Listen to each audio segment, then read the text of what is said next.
We're going to talk about this concept of dissecting. Part of my philosophy about selling is we dissect, dissect, dissect.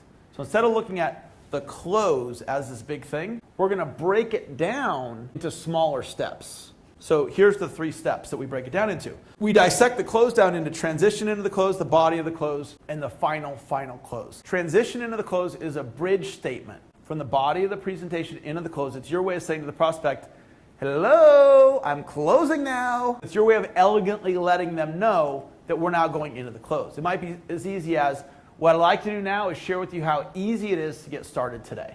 What I'd like to do now is share with you how you can get started with your own home-based business today.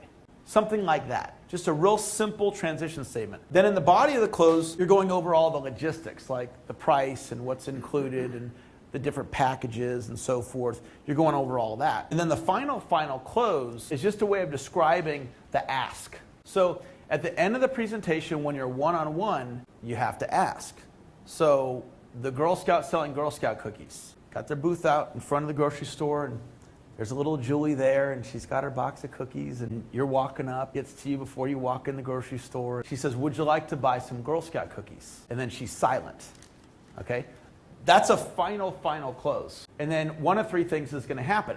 You're going to say yes, you're going to say no, or you're going to give an objection, which is a sales training term of why you might not buy. Like, I'll get you on the way out, or I already bought some Girl Scout cookies, or I don't need any cookies, or I don't eat cookies, whatever. A predictable thing happens. Human beings respond in predictable ways, and that's a very important principle. Because of that, you can craft a winning presentation to produce a predictable result. It's predictable when little Julie says, would you like to buy some Girl Scout cookies?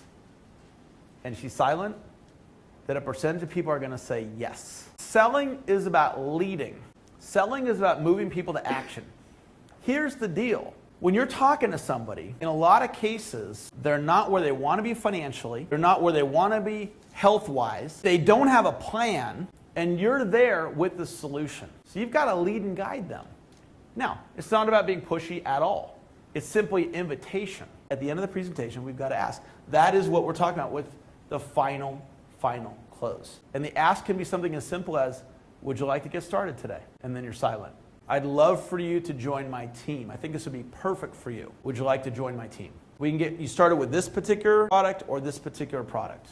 Which product would you like to get started with? Those are all examples of final closes. That's the money ask. Practice it, role play it. And then once you have it down, you just do the same thing over and over. Does that make sense to you guys? Okay.